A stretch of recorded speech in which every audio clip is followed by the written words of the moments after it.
Today's video is a little bit of a departure from my normal content because we're going to be talking about fitness. I talk a lot about health, gut health, and cooking healthy food, but I hesitate to venture into the fitness realm for probably obvious reasons why ladies wouldn't want to make fitness content online. But we're going to do it today because I'm 35. And I just have a strong suspicion that the internet creeps are not looking for videos of 35-year-old mothers of 5 working out. When you are open to life throughout the childbearing season, that is a few decades of your life, and maintaining health is so important.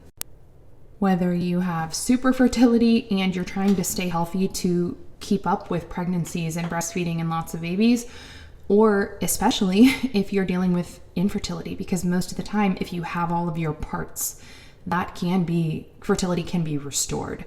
So, in my experience, like 80% of that is diet. And I know that's not what I want to hear because I actually like exercising. I like being active, and I would love to be able to say, oh, I can just eat whatever I want and I'll just work out and everything will be fine. But like I said, in my experience, it's actually mostly diet. But the exercise is important too. So we started off today, I was just showing you a typical breakfast for me when I am in a place to where I'm not immediately postpartum and I feel like I'm healthy. My gut is healthy. So always lots of protein, whether that is usually like sausage or bacon and fresh eggs, some avocado toast on sourdough, and some kind of latte. As far as caffeine, that's hit or miss for me. Depending on where I'm at in my cycle or just where I'm at postpartum or hormonally, I can always tell if I have caffeine intolerance because rather than feeling energized, I feel like my heart is beating out my chest and I just don't feel good on it. So I just kind of pay attention to what I'm eating and drinking and where I'm at hormonally and make adjustments as needed.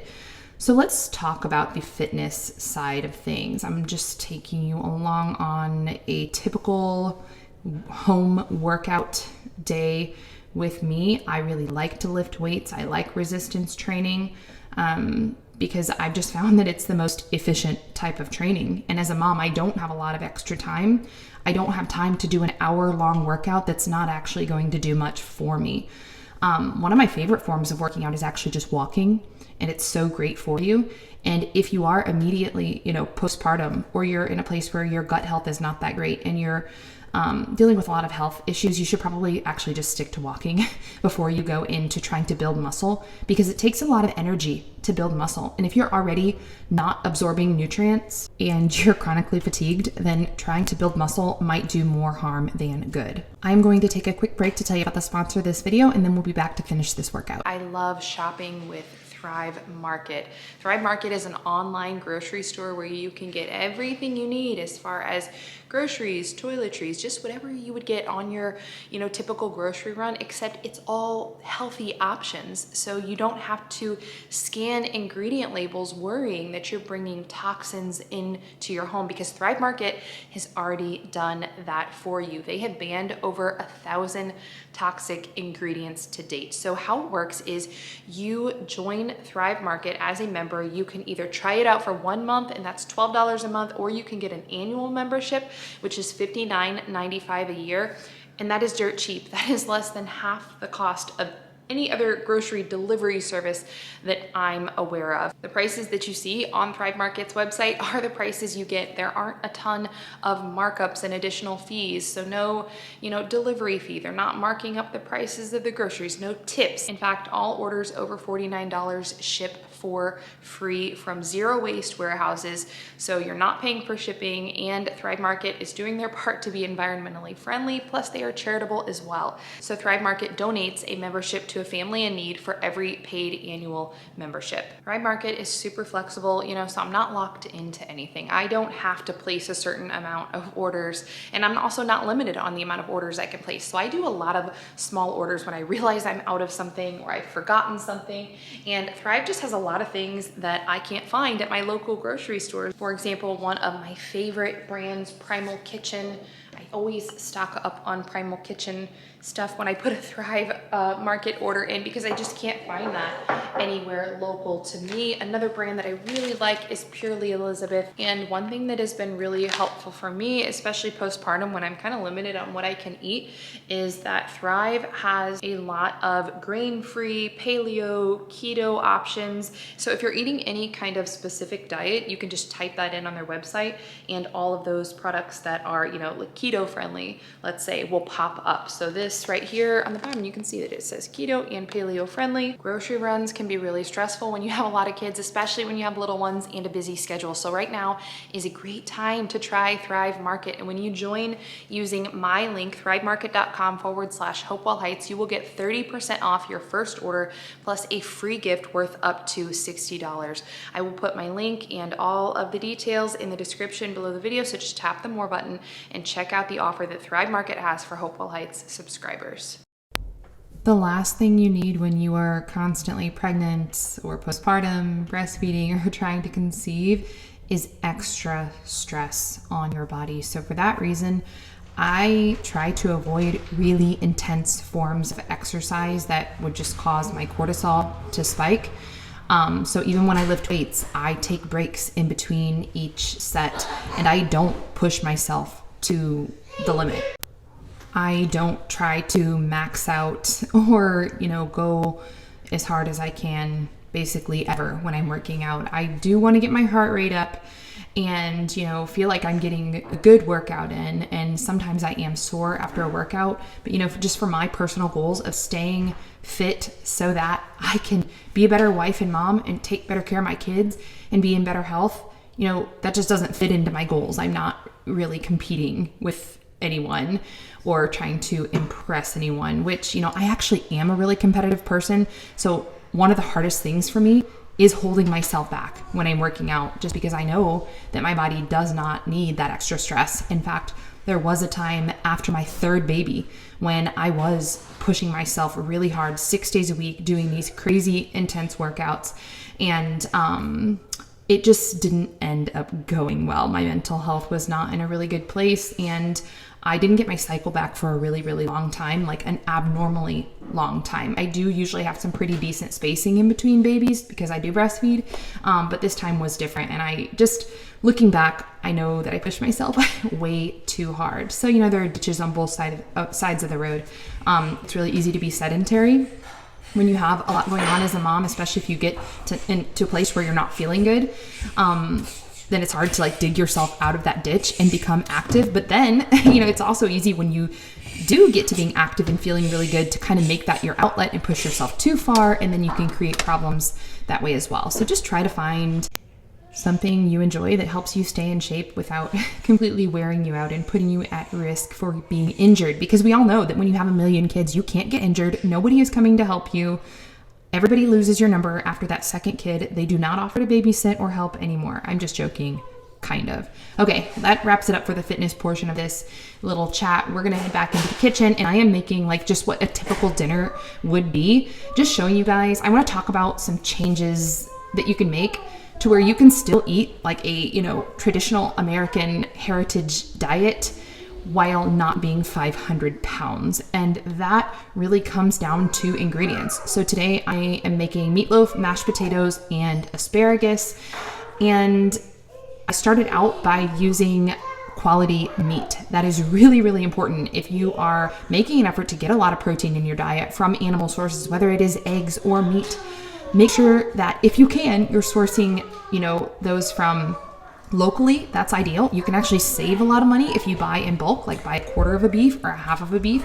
The investment for a deep freeze, you know, that is an investment up front, but it pays for itself in basically no time at all. So that is going to make a huge difference in your health just by sourcing quality animal products. And then other things like, you all know that I have been milling my own grain for the last year, and that is huge because when you purchase pre-milled flour, especially like white flour, all of the nutrition has been removed from that white flour. Even if it's labeled whole wheat, it's still just not a true whole wheat. And so when you ingest that product, that refined flour, it's going to leach nutrients from your body, and then your body is in turn going to think that you're hungry, that you're starving because you're nutrient deficient.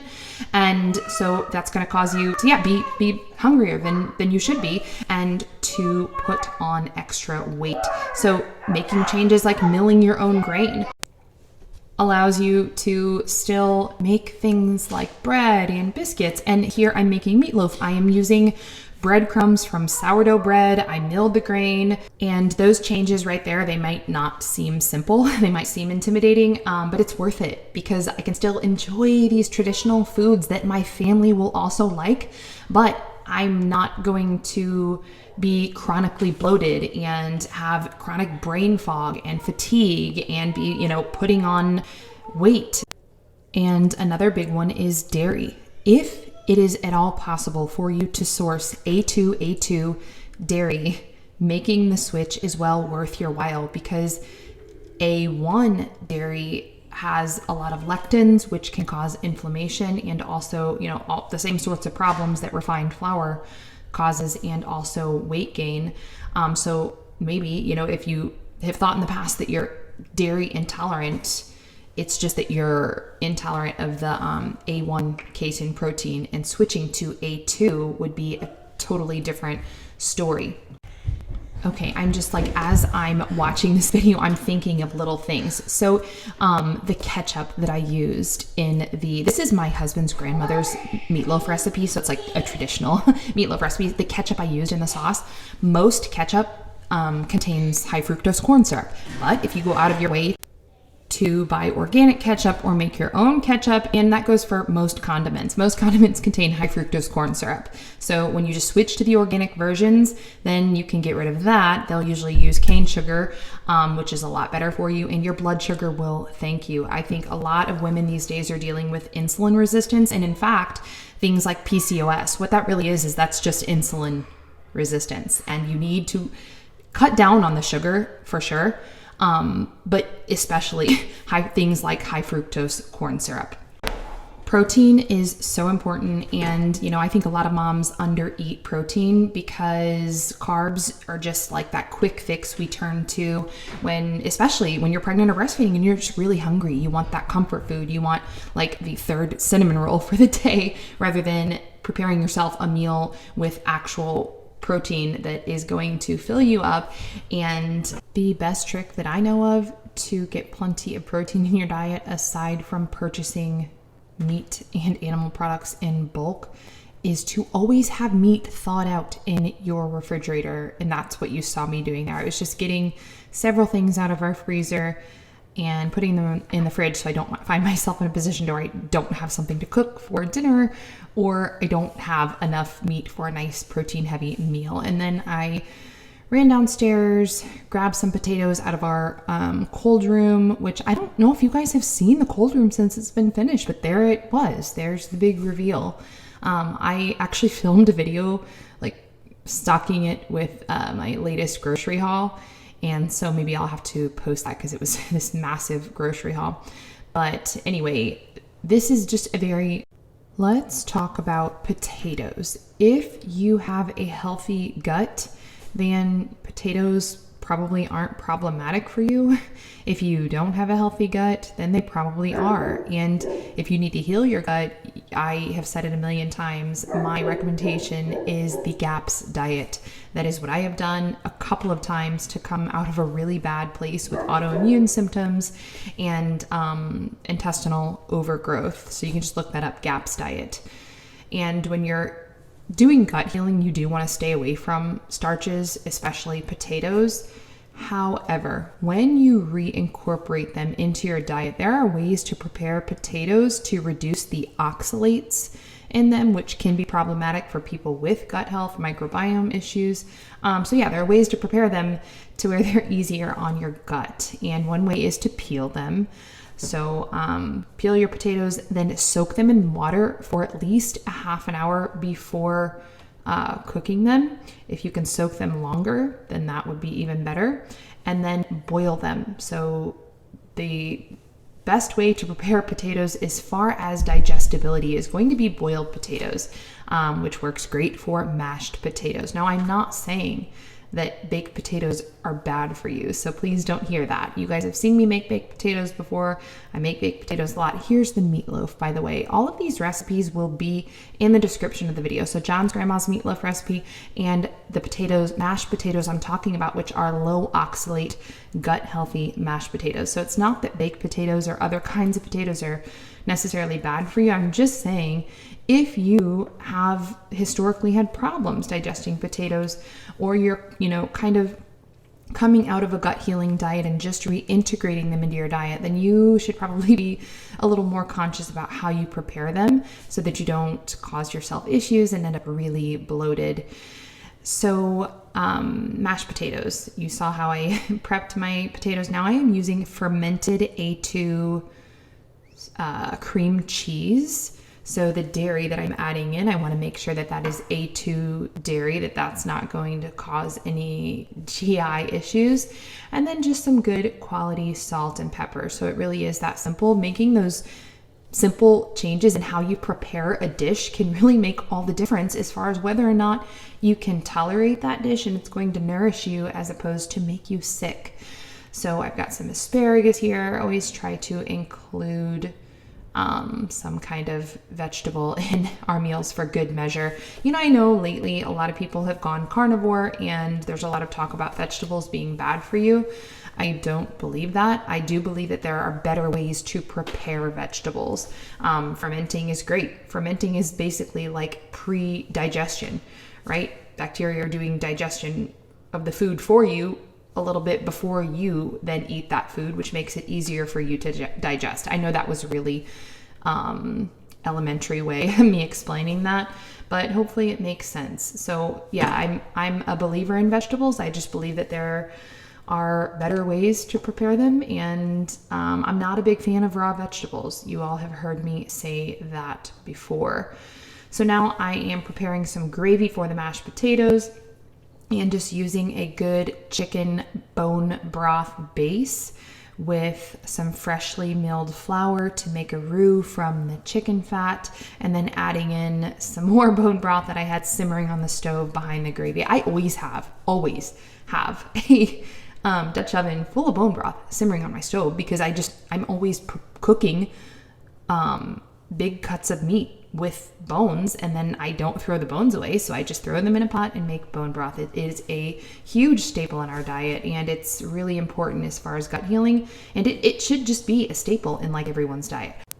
All right, here is my healthier version of a classic American meal. Ingredient quality and preparation methods really do make all the difference.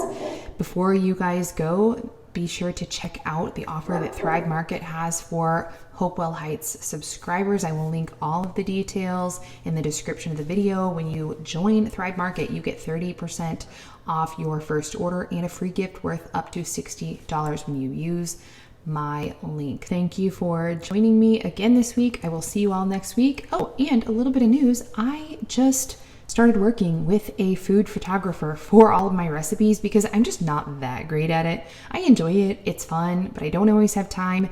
And so I figured I would work with somebody who is really good at it. That way I can get really pretty pictures up on my blog. So the recipes in this video will be linked in the description. The full recipes will be in the description, but in the coming months, you will start seeing more recipes, more new recipes come out on the blog with lots of pretty pictures.